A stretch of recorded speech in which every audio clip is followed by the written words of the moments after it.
Can policing be fixed? That's the question at the heart of a new book, The Writers Come Out at Night: Brutality, Corruption, and Cover-Up in Oakland. The book focuses on the Oakland Police Department in Oakland, California, but the story it tells of corruption, brutality, and stymied efforts at reform is one that can be told about many police departments across New York, including the NYPD. We'll get into this rich and deeply frustrating history with the authors of the book in just a moment. First, I'd like to ask you to please rate, review, and subscribe to Writes This Way. It will help more people find this podcast. Welcome to Writes This Way, a podcast from the New York Civil Liberties Union, the ACLU of New York State.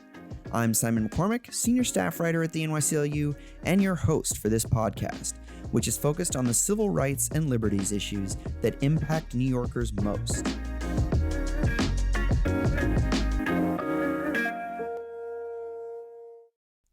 And now I'm joined by three guests. Ali Winston is an independent reporter covering criminal justice, privacy, and surveillance. His work has earned several awards, including the George Polk Award for Local Reporting in 2017. He is a co-author of The Writers Come Out at Night. And Darwin BondGraham was an investigative reporter for the East Bay Express and part of the team that created the Oakland Side, a local nonprofit news source dedicated to Oakland. He is also a co-author of the book. And Chris Dunn is the legal director of the NYCLU. Chris has been an advocate and litigator around issues of police reform for many, many years. Ali, Darwin, Chris, welcome to Writes This Way. Thanks for having us. Good morning. Great to have you. Yes, I realize it's 8 a.m. in Oakland. Thank you again for coming on. So you say in the intro of the book that, quote, more has been done to try to reform the Oakland Police Department than any other police force in the United States. Yet it still remains, in your words, corrupt and brutal.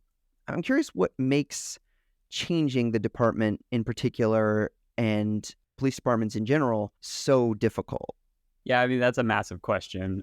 So maybe I'll just start off with kind of like elaborating on the premise a little bit more, because I think a lot of people from like New York or Los Angeles would say, well, is Oakland really the place where more has been done to try to change policing than anywhere else? And yeah, we would say, yeah, it is. And that's because, Oakland has just as rich a history of organizing against police violence as any other city in the United States.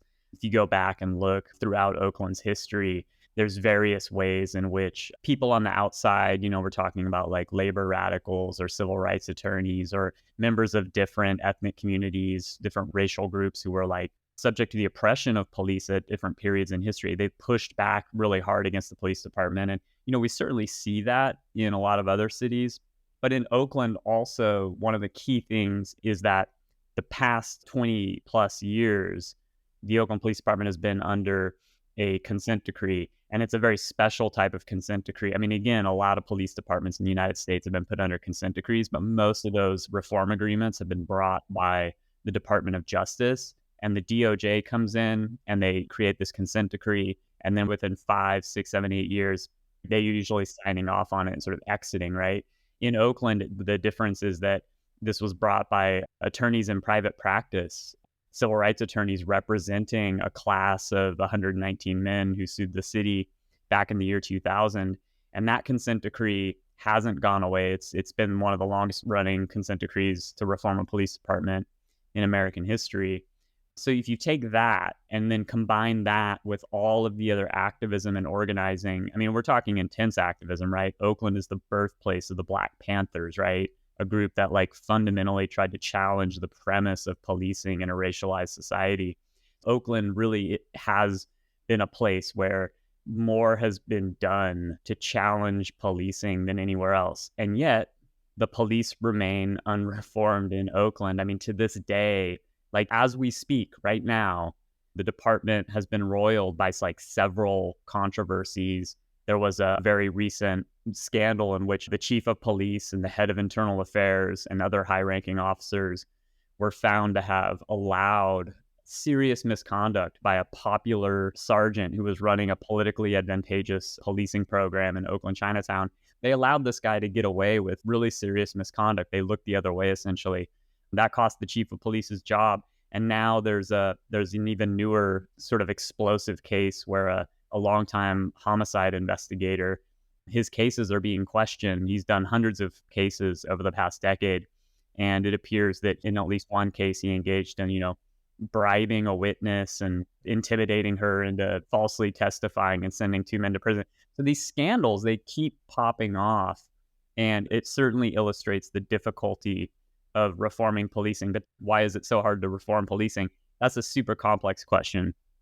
I would also add that the size of Oakland, the fact that it's a city of 450,000, the fact that the department is not a 30,000 officer army like the NYPD, that's in a low count, 35, 40,000.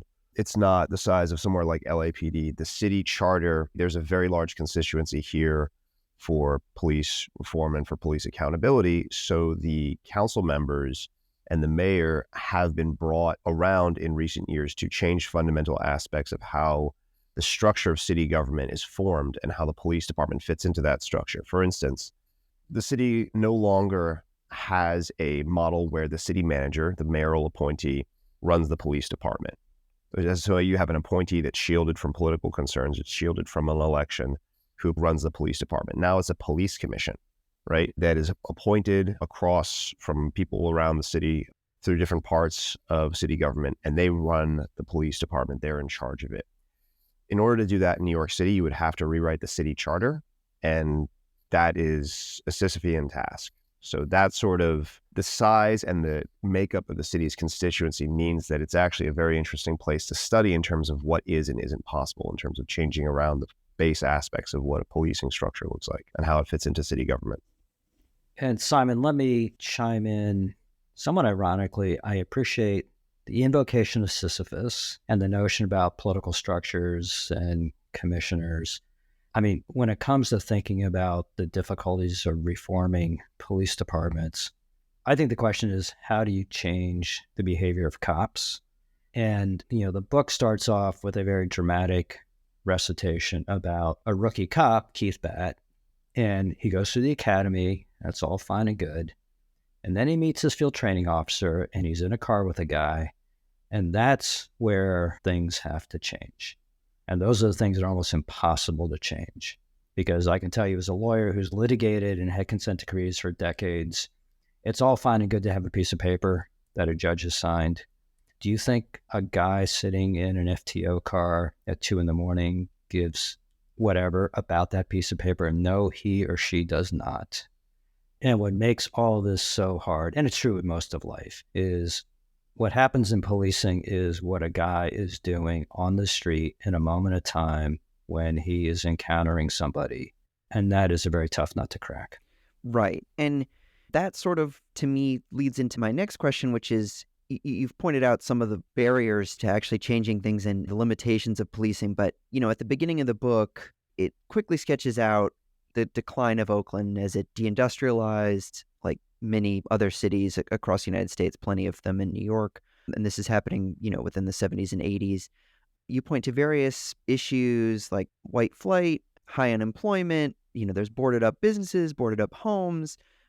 And then there's the launch of the war on drugs, which further fuels gang violence. These are obviously like quite deep and entrenched issues and complex issues that need to be dealt with in a number of ways. But it seems like at the point when your book picks up, they've sort of been handed over to the police to solve as best they can. And can you both talk about the issues you lay out and the problems with this sort of police first approach? Yeah, absolutely. So, let's start in the 1940s. Oakland in the 40s is like a lot of American cities. It's booming because of World War II, right? So there's this huge investment by the federal government in a lot of base industries, armaments manufacturing, a lot of other stuff.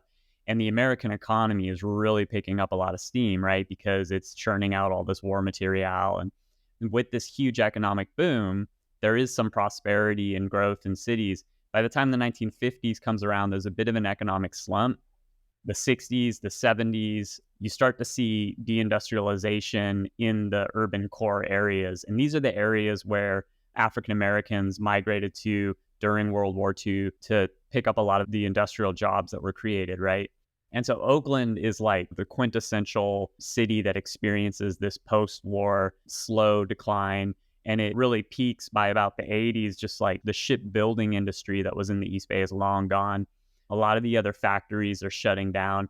It's not that the American economy overall is doing bad. It's doing okay. It's that the jobs and the prosperity is being moved out of the urban core into suburban areas where the white population, for the most part, has like decamped to, so you've got good schools and jobs in like Silicon Valley and like these other suburban areas around Oakland. And you can take this precise model and just like kind of map it to almost any major urban area in the United States. And that's essentially what's happening.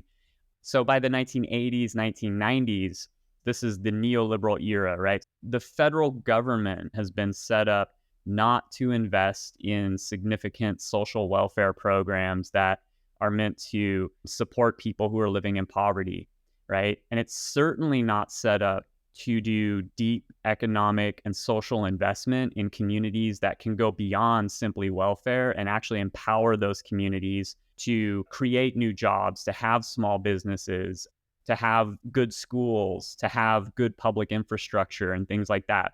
So instead, Oakland is a place where there just aren't jobs. There's significant environmental racism, air pollution from the port. It's cut off from a lot of the surrounding opportunity. I mean, think about it. Oakland is like within sight. You can see Silicon Valley across the bay on a clear day, one of the most prosperous places in the world. But Oakland is not experiencing that. And in that context, you've basically laid the economic and social foundations for crime, because people who are deeply alienated and experiencing extreme inequality, particularly racialized inequality, we know that in societies like that, the phenomenon of crime occurs and crime becomes a serious problem. And so because the leadership in the federal government, state government, they aren't willing to step in and fundamentally reform the American economy and address the deeply seated racism, structural racism that is impacting communities like African Americans and Latinos and others in California, because they aren't willing to do that, the only other solution they have at hand to deal with crime is police. And so there's huge investments in policing and prisons in California in the 80s, the 90s. California goes on, one of the biggest prison building sprees in global history, building more prisons than universities. And the Oakland police, the city budget, basically 40% of the Oakland general fund gets poured into the police department. I mean, they spend about $300+ million a year on policing, and Oakland's by far the best funded department in the city today, because you're basically addressing the symptoms of these other economic and social problems, and you're doing it with policing. Right, absolutely. And into this void where there could be economic development, social services, more education, the way we've all been talking about, that would actually, start the process of solving these issues. Instead comes a group of corrupt officers known as the Riders. Darwin, can you start actually and just describe who they are, how they come about, and also what time we're talking about here? Yeah, this is the late 90s all the way up to the year 2000. And the Riders are emblematic of a small but significant proportion of officers in the Oakland Police Department at the time. They literally are four individuals: Chuck Mabanig, Jude Siapno, Matthew Hornung, and Frank Vasquez. And they're patrol officers. They're just sort of normal. The majority of Oakland police officers are patrol. They have a car, a radio, and they drive around responding to 911 calls for service for the most part. But the Riders are the type of officers in the department who are young, idealistic, aggressive, and proactive. They want to go out and they want to make felony arrests, lots of them. This is sort of their passion for policing. The Riders are also individuals who sort of view Oakland cynically as a place that is, filled with criminals who will take advantage of you and kill you if you slip for a moment as a police officer. So you've got to have your guard up all the time. So these individuals, by the year 2000, and this is where the politics come in, because it's not, although, yes, the story of Oakland is that there's deindustrialization and the economy is slumping and there's high unemployment. But by the year 2000, there is a plan to invest billions of dollars into Oakland. But that plan is devised by then Mayor Jerry Brown and others who decide that the way that they want to lift up Oakland is called the 10K plan, because they envision building at least 10,000 units of upscale market rate housing around the downtown. So the plan is essentially to attract affluent outsiders to come and like repopulate the downtown. The plan is not to intervene and help out in the lives of the people who are currently living in Oakland.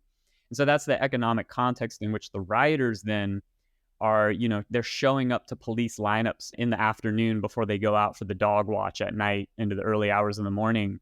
And literally the mayor and the police chief and captains are coming into these police lineups and telling the officers, we want you to be more aggressive. We want you to go out and make more felony arrests. We want you to get drug dealers in particular off the streets.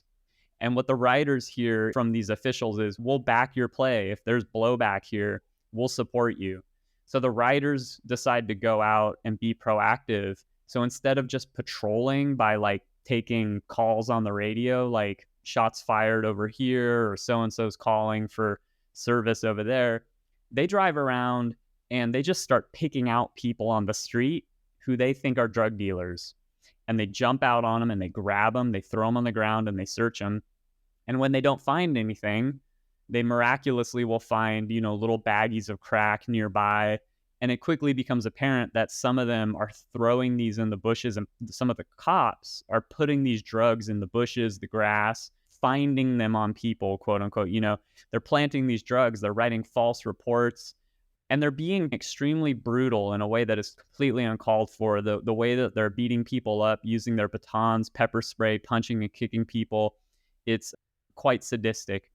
So the rioters are doing this for quite a while until a rookie officer named Keith Batt comes onto the force. He's assigned a training officer, Chuck Mabanig. He goes out for, not even 2 weeks, like on the street, and he sees all of this, and it's apparent to him that this goes far beyond anything that he was taught in the police academy. He's literally told by one of the officers, F probable cause, like forget all that legal stuff, constitutional rights, throw that out the window. Let's just jack these guys up and send them to prison. So that's who the rioters are, and that's the economic context in Oakland that they're working in. Okay, so thank you for that. That is important background. And again, in the book, you're going to get even more details on the writers and their exploits. So now I want to fast forward a little bit to 2003, where there is a negotiated settlement agreement that comes as a result of the violence inflicted by the writers on 119 black men. And the city of Oakland agrees to put Oakland Police Department under the watchful eye of an independent monitor who will make sure the department accomplishes 52 reform tasks. And the goal is to do that within 5 years. That obviously seems, like a plan. But then we fast forward again to 2012, and the department is under threat of being put into receivership and having the city of Oakland lose control of its police department because, this settlement agreement, to say the least, has not been very effective. What happened in those nearly 10 years that kept the settlement from improving things? So there's a few things. One, three of the rioters were put on criminal trial for their actions twice. The cases resulted in hung juries and acquittals. The fourth rioter, Frank Vasquez, actually fled the country before his preliminary hearing in 2001, I believe, in the early 2000s. And he actually is still a fugitive, presumably in Mexico, where he was born and has relatives.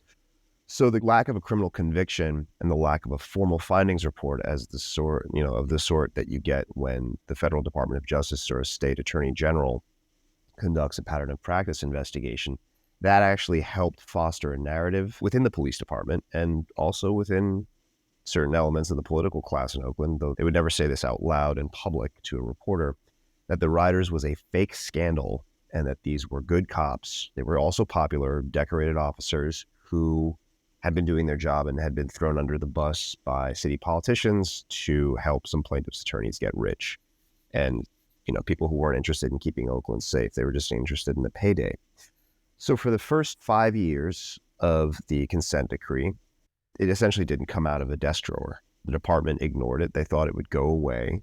There was no impetus from the city's mayor, Jerry Brown, who was mayor at the time of the scandal and was on kind of his ascent back to the governorship in Sacramento. And he passed through the state attorney general on the way. There was this attitude that, this is going to go away. We can wait this out. It's not that serious. And as a result, throughout the first 5 years of the consent decree, there were a number of very serious episodes that cropped up. Literally, as the ink was drying on the consent decree in 2003, the police department, OPD, conducted a brutal operation to violently suppress an anti-war demonstration at the Port of Oakland in April 2003, which was cited by Amnesty International as the most egregious case of police violence against the anti-war movement in 2003. And for those listeners who don't have the memory, there were quite a lot of instances of really nasty police abuse towards demonstrators in 2003, especially in New York, where horses were used to corral and trample protesters, including some of my friends from high school. So you had instances where officers were accused of having a policy of strip searching people in public in Oakland for narcotics, presumably. There was a spate of bad officer-involved shootings. There was an instance in 2008 where a series of cases uncovered the systematic falsification of search warrants for narcotic searches in Oakland. I think 2/3 of all warrants authored by the department were discovered to be, illegitimate. So the failure to implement the reforms to ensure that people were not racially profiled, that internal affairs investigations were conducted in an appropriate manner, that there was appropriate supervision and leadership and a consistent standard of discipline, these had real world consequences. And in several instances, you'd see direct connections between officer involved shootings, lethal officer involved shootings, and poor instances of discipline or discipline that was overridden and not actually implemented for the cops involved. And as such, by 2009, and I'm trying to skim through a very, very vivid, very rich period of history here. 2009, Oscar Grant, a young African-American man, is killed by a transit officer in the Bay Area rapid transit system at Fruitvale Station. This touches off weeks of very sustained protest, civil disturbance.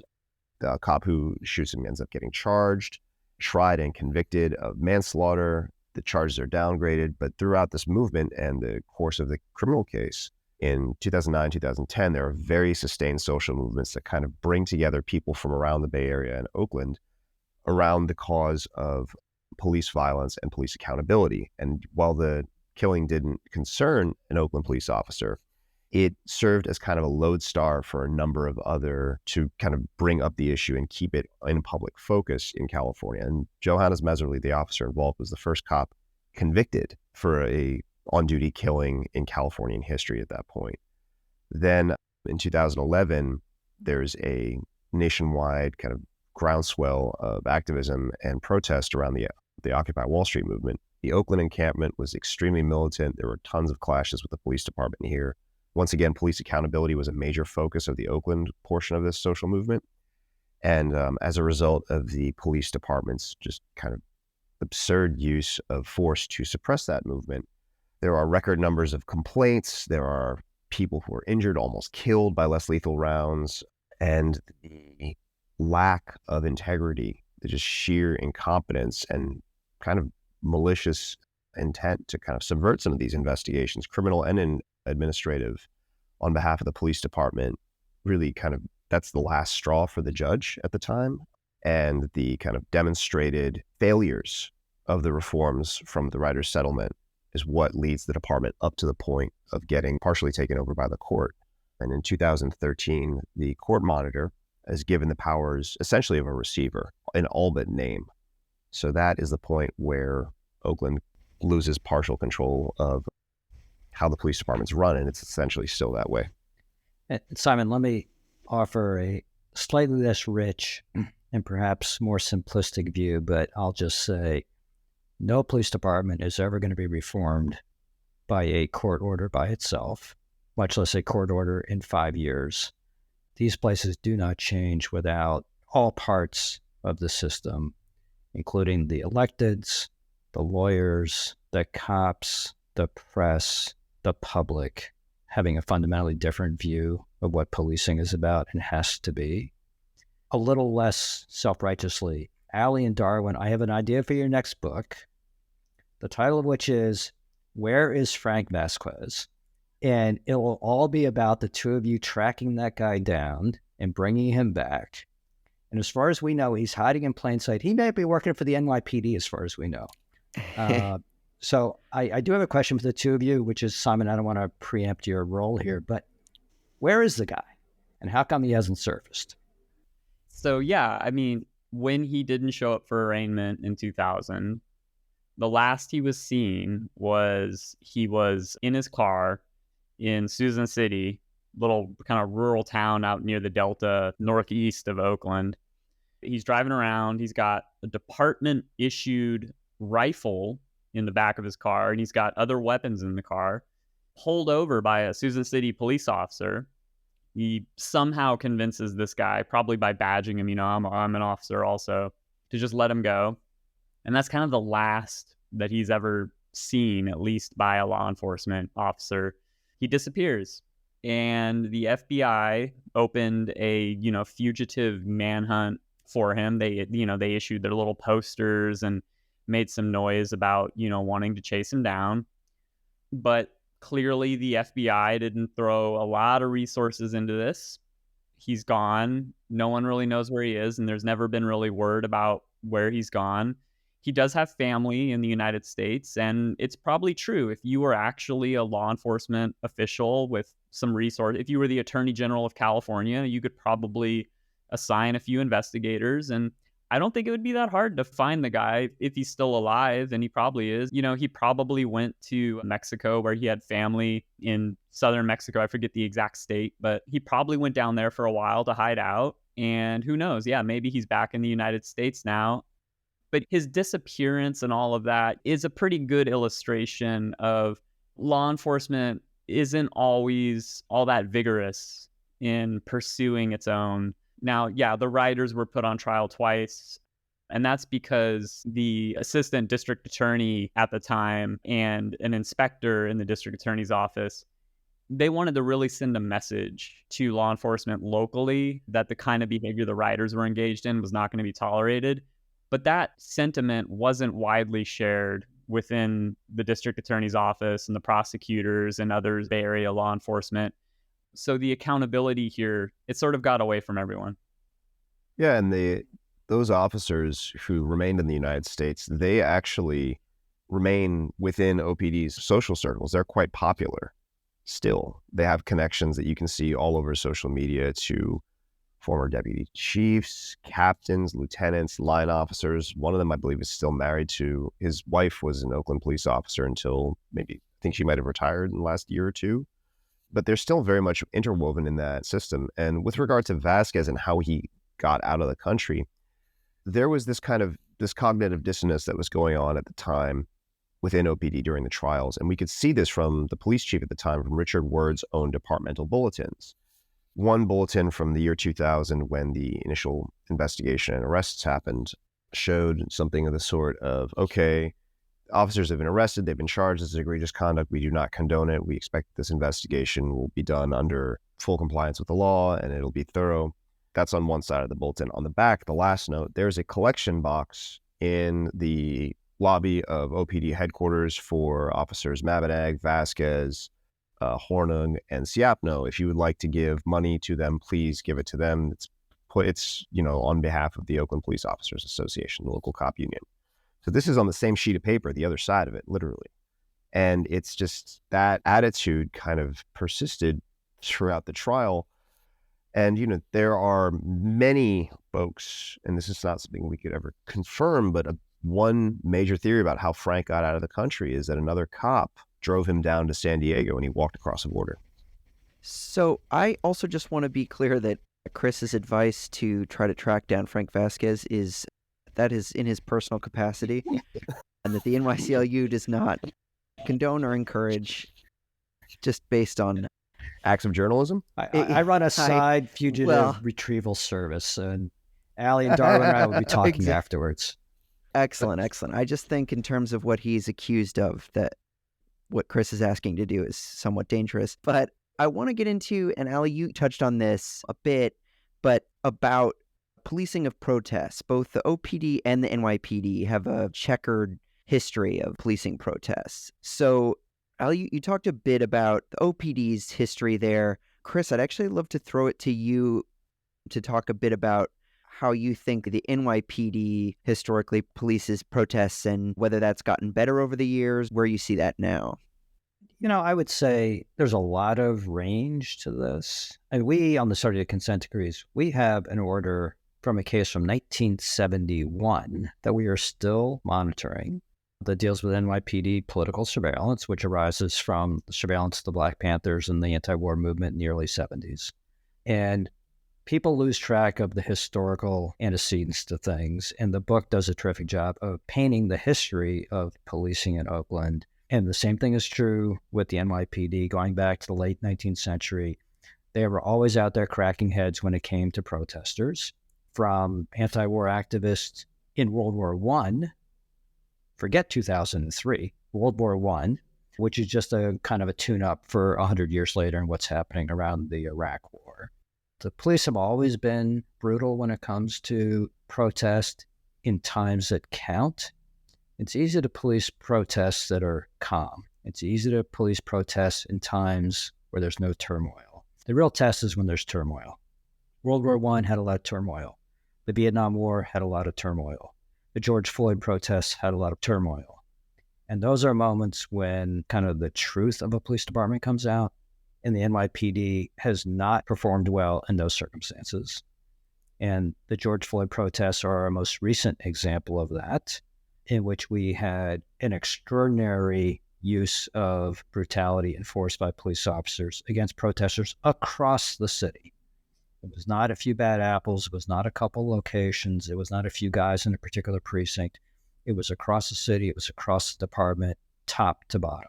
And that's a real indictment of the NYPD. I have been in many, many, many protests where I feel like they have done reasonable and responsible things. Those get completely overshadowed when the going gets tough and the truth of a police department comes out. And repeatedly, the NYPD has failed that test. And speaking of comparing the two departments, maybe this is just me, but I was struck in your book when you described the Oakland Police Department as having, I believe it's like 700 something. That is kind of insane to me. I'm just curious for all three of you to kind of lay out, well, one, is that a normal size for a department that is 450,000 people? And then can you talk about why the NYPD is so large? The thing about Oakland, this gets a little wonky, but it's a lot. And, some people in New York will probably take issue with what I'm about to say, but it's more expensive to live in Oakland than it is to live in New York City.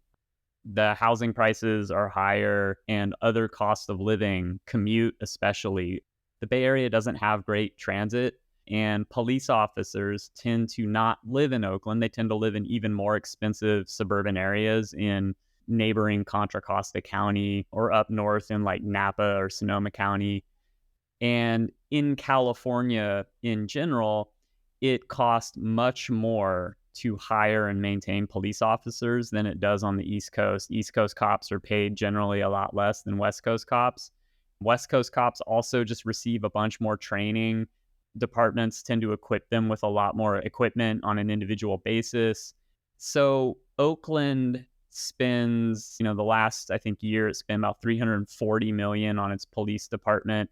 The vast majority of that went to salaries for its sworn police officer force. And yeah, they only have about 700 officers right now in their ranks. At any given time, I forget the exact number, but it's like there's like 40 something cops patrolling the city at any given time because of the rotational schedule that they need to have, because of people being out on medical leave or other leaves of absence. Lots of cities have more police officers per capita. The other issue with Oakland is Oakland does have a very serious violent crime problem. There are a lot of homicides, a lot of shootings, a lot of assaults, a lot of robberies. The violent crime rate in Oakland is among the highest of any city in the country. It's usually within the top 10 or 20 lists when you rank them. And also the city compensates for the shortage of manpower by putting officers on overtime. So they backfill shifts. As a result, you have sergeants, patrol officers, they'll earn $350,000, $400,000, $500,000 a year and all benefits sold. That doesn't happen with individual NYPD officers. I've seen maybe about $250,000, $300,000 for overall compensation, a lot of it coming from people who work specialized assignments in NYPD. So the idea of policing on the West Coast is also a different idea of policing. It is radio car policing. You are typically riding solo or occasionally with a partner. As an officer, you're asked to respond to different calls like that. Ergo, the training is a little bit more intensive, and they require officers to undergo certification more frequently. There is also a more stringent physical test. The NYPD over the years has kind of changed its standards to hire people and make the department more of an attractive job, even though the job itself does not pay well. There have been many contract struggles, and that's kind of one of the major issues the NYPD has had over the years is hiring and retention of officers because the pay scale doesn't increase. Now, one of the reasons why pay is as high as it is on the West Coast is to kind of deter the sort of graft that you would see rampant throughout East Coast police departments in the 1970s and 80s, 90s, and that you still do see every now and then. The opportunity to make money through bribes and that sort of thing. But also there's an idea of policing in New York City where you just flood the zone with bodies. You just put bodies on a problem and that is the solution. Oh, there's crime in that area, put 20 cops there. Oh, we're having issues with drug dealing in that area, 20 cops on that problem. And that's a different conception of law enforcement. And in some ways, the way that people go about their job and their familiarity with the tools on their job is quite different. I mean, just the firearms qualifications for what NYPD officers have to do per year in order to recertify is significantly less than what you have to do in a city like Oakland. But the different philosophies, different modalities, like cops in New York, many of them are footposts now and have been footposts for quite some time. There's still a lot of cops that drive around in their car and will stand around playing on their phones, but it's just a different way of patrolling and being active. Also, they respond per officer to far fewer calls than they do out west because of the numbers issue. Well, the one thing I'll add is New York City's got a lot of money. And if you got a lot of dough, you can buy a lot of cops. Yeah, that makes sense. And you conclude your book by saying that police departments can be successfully reformed. Again, the book goes into much more detail on this. Folks should definitely read the book for a better detail. But just if you could briefly sketch out some of the successful reforms that OPD went through, especially after the 2012, basically, receivership, as you said. Yeah, they've overhauled the department completely. It's a completely different department than it was in 2000 in many ways. They have overhauled the command and control structures. There's much more supervision of patrol officers, but patrol officers no longer can go out and just sort of get lost on their beat and not have a sergeant paying attention to what they're doing, which is something that caused a lot of misconduct and unaccountability in the past. They've changed all sorts of policies, and policy is just on paper and it doesn't always translate into practice and culture, but they have successfully implemented a lot of policies into practices. Oakland actually has enormously reduced the number of unjustified stops of African Americans by police officers, unjustifiable stops and searches. There's been a huge decline in the overall number of Black people stopped by the Oakland police and searched by the Oakland police. And that's because they've gathered a lot of rich data about police stops. They've given it to researchers who have then turned it around to show the problem, to show that essentially racial profiling is happening. And then they've come up with policies to reduce racial profiling by officers and across the entire department. They've studied the language that officers use when they stop people to show how there are subtle forms of racism that are at work when officers are addressing a Black or Latino motorist, for example, versus a white person. Officers tend to be more casual. Hey, dude, what's up? When they stop a Latino or a Black person, they say sir or, ma'am to a white person. So they've identified those things. And through trainings, they have been able to change the behavior of officers on a day-to-day basis. The most serious examples of this have to do with use of force and officer-involved shootings.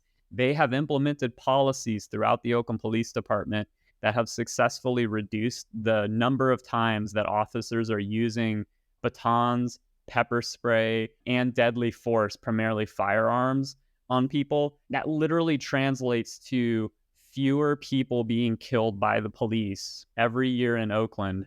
As many as like 5 or 10 people now. It used to be 10, 15 people a year could be shot and killed by an Oakland police officer. Now it's 1, 2, 3, maybe 4 in a year.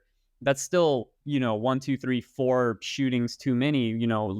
It would be great to get to 0, but the difference there is it means a lot to people whose lives were saved and families who did not have to go through losing a loved one to police violence. So all of these reforms were implemented and made possible through the consent decree, but also the consent decree alone would not have been enough. The external pressure on the department by social movements, by activists, even internally by a minority of officers within the department who are pushing back internally against these bad policies, all of that over many decades, that constant pressure to transform policing in Oakland has been successful. So there has been reform. The big question is the reform enough? A lot of people would say we don't just need police reform. We need a more fundamental transformation of our overall public safety system. And so is it enough to just make the police less harmful? That's the question that I think the community in Oakland and all across the United States, communities need to ask themselves, like, if we've done reform, is the reform enough, or do we need to pursue more fundamental transformations? And I think that's kind of the point Oakland is at right now. Reforms have worked. Also, those reforms have run up against a brick wall in some ways, especially the corruption in the department, the lack of willingness for command staff in particular to take accountability and to hold people accountable. That's really been the hardest thing to change, and it still hasn't changed in Oakland. But a lot of other stuff has changed, and so the question at this point is, are we enough to keep just chipping away slowly on this reform path, or do we want to go that more fundamental transformative path? Yeah, I think that there's a common thread that has to deal with the sheer number of police chiefs that Oakland has cycled through. And again, being the chief of police, the change really does happen at sergeant, lieutenant level, field training officer level. That's where you actually do manage to shift around the culture of an institution to make that change last. But the game of musical chairs that's been played over the past decade, especially in Oakland, with the top department official kind of losing their position, oftentimes for stepping in and thwarting an internal affairs investigation, the reason why they've been kind of forced to fall on their sword has been directly due to the outside oversight, the form of the consent decree and the monitor's presence and role in these investigations. But the ways in which these patterns tend to repeat themselves do, as Darwin said, point to a deeper issue about impunity at the top and trying to kind of subvert the nature of an institution in order to fit a political goal, in order to shape perception of a department in public, to kind of check the box and get out from underneath of a consent decree that is an outside imposition and is a political, albatross to the mayor at the time. And that really begs the question of, can you get rid of outside oversight like this? Should you get rid of outside oversight like this? And frankly, it has been the determining factor in every single major change that the police department has put in place over the past 20 years. There are lawsuits such as the class actions brought for public strip searches, the search warrants. They all play a push factor, but they work within the context of the consent decree and involvement of the federal district court here in the running of the police department on the day-to-day. And in terms of shifting around and looking at society and looking at what other aspects of a city government and what other aspects of public institutions can be used to improve public safety, Oakland is turning to an intervention model, a non-violent, non-police intervention model for calls involving mental health, homelessness, substance abuse. The unit here is called Macro. They have been used in kind of a violence interrupter capacity, but they're also out there to give kind of non-coercive assistance in other situations. And they have a decent amount of funding. The program is still going through kind of birthing pains, but that effort to talk about what else you can do to address these problems other than law enforcement, that started here about over 10 years ago, and it's taken that long to get to this point. And again, you don't also have the blunderbuss of the New York Post, screaming bloody murder every time you shift money away from a cop, every time that a white shirt in the NYPD loses their uniformed driver or something, some absurd perk like that. That dynamic, that kind of crutch that the status quo has, it doesn't exist here. So in a ways, it's easier to make those changes than it is in a place with more institutional actors who are in favor of the status quo, like New York City or Los Angeles for that matter. And Chris, along those lines, I'm curious where you see the NYPD at in terms of reform. Well, I think the NYPD, in truth, is a very different institution than it was 50 years ago. I think even Frank Serpico would say that. It is a more professionalized organization. It's a more supervised organization. And to the point that Darwin was making, I think that the kind of community that surrounds the NYPD has a different view of policing and a different recognition of the problems of policing than existed even 50 years ago. That's not to say they don't have a long ways to go. And, the truth of the matter is, police department culture and behavior is not linear. It gets better, it gets worse. It depends on the moment and the point in time and the point in history. I mean, for instance, we now have a police department where we have relatively few shootings. That's great. We have a stop and frisk regime that is a small fraction of what it was 10 years ago, which is great. But we have, as shown in the George Floyd protests, a kind of almost immediate impulse to resort to force in dealing with situations that do not require force. And I think that actually force is one of the new frontiers for a lot of policing. Once you get past the craziness, the complete craziness, and you get to more day-to-day policing, just the routine use of force against civilians is oftentimes where the rubber really hits the road. And that's a real issue with the NYPD. So is it better than it was decades ago? Yes, it is. Are there still serious problems? Absolutely. And at least from our perspective, and I think this comes out in the book, policing by its nature is something that if it is not paid attention to by the public and it doesn't have checks, it runs amok. And so as a society, we just have to recognize if we're going to have policing, and we are going to have policing, we have got to have the structures in place for it to be transparent and for it to be monitored and for it to be policed in a way that will keep things in check.